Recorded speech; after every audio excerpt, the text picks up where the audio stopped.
ఓం శ్రీ మాత్రే నమః. అందరికీ నమస్కారం అండి. 2026 సంవత్సరంలో వస్తున్నటువంటి శ్రావణ మాసం ఏ డేట్‌లో ప్రారంభమవుతుంది? ఎంతవరకు ఉంటుంది?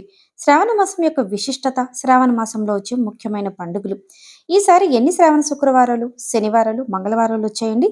అదేవిధంగా వరలక్ష్మి వ్రతం, రాఖీ పండుగ, శ్రీకృష్ణ జన్మాష్టమి ఏ డేట్‌లో ఉన్నాయో ఇలాంటి విషయాలన్నీ కూడా ఇవాల్టి వీడియోలో వివరంగా తెలుసుకుందామండి.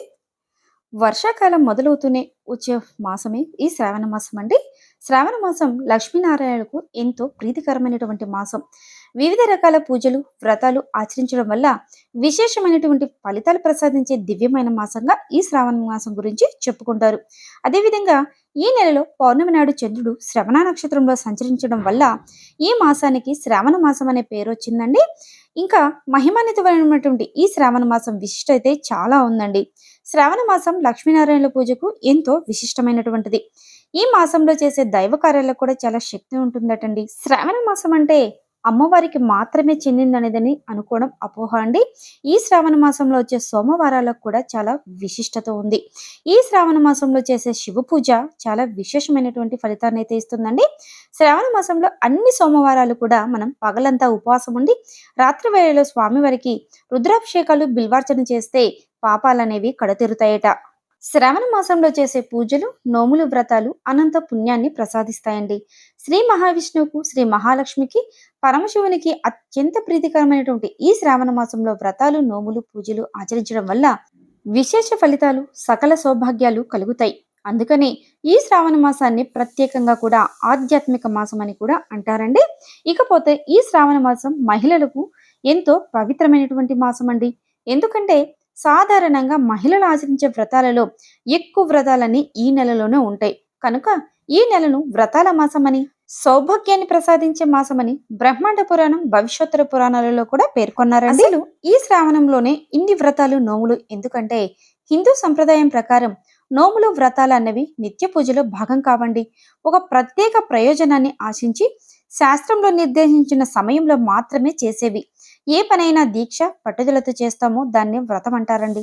ఏడాది మొత్తంలో అత్యంత శుభమాసమైన శ్రావణ మాసంలో ఏ నోము చేసినా, ఏ వ్రతం ఆచరించినా సత్వర ఫలితం ఉంటుంది. కాబట్టే ఈ మాసంలో నోములు, వ్రతాలు ఎక్కువగా చేస్తూ ఉంటాం. ఇక ఈ మాసంలో ఆచరించే ముఖ్యమైన వ్రతాలనేవి చాలా ఉన్నాయండి.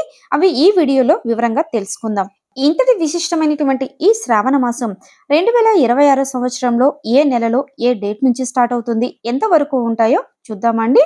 శ్రీ పరాభవ నామ సంవత్సరం ఆగస్టు 13వ తేదీ శుద్ధ పాడ్యమి గురువారం రోజు నుండి ఈ శ్రావణ మాసం ప్రారంభమయ్యి 2026 సంవత్సరం సెప్టెంబర్ నెలలో 11వ తేదీ అమావాస్య రోజు శుక్రవారం రోజుతో ఈ శ్రావణ మాసం ముగుస్తుందండి. దేవతలకు చాలా ఇష్టమైన మాసం ఈ శ్రావణ మాసం అండి. లక్ష్మీదేవికి ఎంతో ఇష్టమైన ఈ మాసంలో ప్రతిరోజు ఉదయం, సాయంత్రం దీపారాధన చేయడం వల్ల దీర్ఘ సుమంగళి ప్రాప్తంతో పాటు అష్టైశ్వర్యాలు కూడా కలుగుతాయి. తిథులతో సంబంధం లేకుండా అష్టమి, నవమి, అమావాస్య రోజుల్లో కూడా పూజలు, పండుగలు చేసే మాసం ఈ శ్రావణ మాసం మాత్రమే. అందుకే దీన్ని అత్యంత శుభప్రదమైన మాసంగా చెప్పుకుంటారండి. ఈ శ్రావణ మాసంలో శివకేశవులను నిష్ఠతో అత్యంత భక్తి శ్రద్ధలతో పూజిస్తారు. శ్రావణ సోమవారం, శ్రావణ మంగళవారం, శ్రావణ శుక్రవారం, శ్రావణ శనివారం ఇలా ఈ మాసంలో ప్రతిరోజు కూడా విశిష్టత కూడుకున్నదే. ఈ మాసంలో చేసే పూజలు విశేషమైన ఫలితాలిస్తాయి. ఇంతటి విశేషమైనటువంటి ఈ మాసంలో వచ్చేటువంటి పండుగల గురించి ఇప్పుడు పూర్తి వివరంగా చూద్దామా అండి. శ్రావణ మాసం అంటేనే అందరికీ ముందుగా గుర్తొచ్చేది శ్రావణ శుక్రవారాలండి. తెలుగింటి ఆడపడుచులు శ్రావణ మాసంలో వచ్చే ప్రతి శుక్రవారాన్ని కూడా చాలా భక్తి శ్రద్ధలతో, నియమనిష్టలతో అమ్మవారిని కొలుచుకుంటారండి. ఈ విధంగా చేస్తే ఆయురారోగ్యాలు, ఐదవతనం, సంతానాభివృద్ధి, అష్టైశ్వర్యాలు కలకాలం ఉంటాయని చెప్తారనమాట. లక్ష్మీదేవి భక్త సులభురాలండి. ధనం, భూమి, విజ్ఞానం, ప్రేమ, కీర్తి, శాంతి, సంతోషం, బలం ఈ అష్టశక్తులని మనం అష్టలక్ష్ములుగా ఆరాధించుకుంటాము. ఈ సంవత్సరం శ్రావణ మాసంలో మనకి మొత్తం 4 శ్రావణ శుక్రవారాలు అయితే వస్తున్నాయండి. ఆగస్టు 14వ తేదీ, ఆగస్టు 21, ఆగస్టు 28వ తేదీ, సెప్టెంబర్ 4వ తేదీ ఈ 4 వారాలు శ్రావణ శుక్రవారాలుగా మనకు వస్తున్నాయండి. శ్రావణ మాసంలో వచ్చే సోమవారాలకు కూడా విశేషమైనటువంటి ప్రాముఖ్యత ఉందండి. ఈ మాసంలో వచ్చే సోమవారాల్లో శివభక్తులు వచ్చేసి ప్రత్యేకంగా ఉపవాసాలు ఉంటారు. దీక్షతో ఉపవాసం ఉండి శివుడికి అన్ని రకాల అభిషేకాలు నిర్వహిస్తారండి. పార్వతీదేవికి కుంకుమ పూజ చేస్తే ఐదవ తలం కలకాలం నిలుస్తుంది. తర్వాత శ్రావణ మంగళవారాలండి. ఈ నెలలో వచ్చేటువంటి శ్రావణ మంగళవారం రోజున ముఖ్యంగా స్త్రీలు చేసే మంగళగౌరి వ్రతానికి విశేషమైనటువంటి ప్రాముఖ్యత ఉందండి. ఈ నెలలో మంగళగౌరి వ్రతాన్ని ఆచరించిన స్త్రీలకి వైధవ్య బాధ ఉండదు. సర్వవిధ సౌభాగ్యాలతో వారు వర్ధిల్లుతారండి. నెక్స్ట్ వచ్చేసి శ్రావణ శనివారాలండి. ఈ మాసంలో శ్రావణ శనివారాలకు కూడా విశేషమైనటువంటి ప్రాముఖ్యత ఉందండి.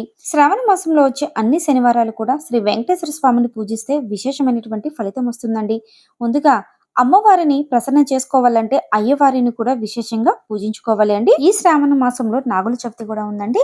ఈ నాగుల చవితి పండుగ మనకి 2026 సంవత్సరం ఆగస్టు 16వ తేదీ ఆదివారం రోజున వస్తుందండి. ఈ రోజైతే జరుపుకుంటాము. శ్రావణ మాసంలో జరుపుకుంటే అతిపెద్ద విశేషమైనటువంటి వ్రతము వరలక్ష్మి వ్రతం అండి.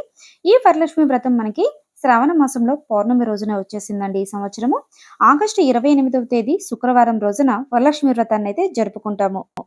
ఈ శ్రావణ పౌర్ణమిని జంధ్యాల పౌర్ణమి అని కూడా అంటారండి. ఈ రోజే హయగ్రీవ జయంతిని కూడా జరుపుకుంటారు. తర్వాత రాఖీ పండుగ అండి.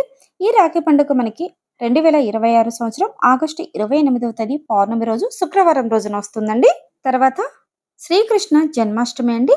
శ్రావణ మాసంలో 2026 సంవత్సరం సెప్టెంబర్ 4వ తేదీ శుక్రవారం రోజున ఈ పండుగ అయితే వస్తుందండి. శ్రావణ మాసంలో చివరిగా వచ్చేటువంటి పండుగ అండి పోలాల అమావాస్య. ఇది మనకి 2026 సంవత్సరం సెప్టెంబర్ 10వ తేదీ గురువారం రోజునైతే వస్తుందండి. ఈ నెలలో జరుపుకునే వరలక్ష్మి వ్రతం చాలా ప్రత్యేకమైనదండి. మామూలుగా పౌర్ణమికి ముందు వచ్చే శుక్రవారం రోజు అత్యంత వైభవంగా ఈ వ్రతాన్ని అయితే జరుపుకుంటామండి. కానీ పౌర్ణమికి ముందు వచ్చే శుక్రవారం అంటే 3వ శుక్రవారం రోజు ప్రతిసారి కూడా మనం వరలక్ష్మి వ్రతాన్ని అయితే జరుపుకుంటాం. కానీ ఈ సంవత్సరం మనకి 3వ శుక్రవారం పౌర్ణమి వచ్చిందండి. కాబట్టి ఈ పౌర్ణమి రోజు మనము రాఖీ పండుగ వరలక్ష్మి వ్రతం రెండు కూడా ఈసారి ఒకేసారి జరుపుకున్నాం అన్నమాట. 2026 సంవత్సరంలో శ్రావణ మాసం ఎప్పుడు ప్రారంభమవుతుంది, అదేవిధంగా శ్రావణ మాసంలో వస్తున్నటువంటి విశేషమైన పండుగల గురించి ఇవాల్టి వీడియోలో వివరంగా తెలుసుకున్నారు కదండి. ఈ వీడియో మీకు నచ్చినట్లయితే లైక్ చేయండి, షేర్ చేయండి, కామెంట్ చేయండి. నెక్స్ట్ మరొక యూస్ఫుల్ వీడియోతో మీ ముందుకు వస్తానండి. అంతవరకు సెలవు. ఓం శ్రీ మాత్రే నమః.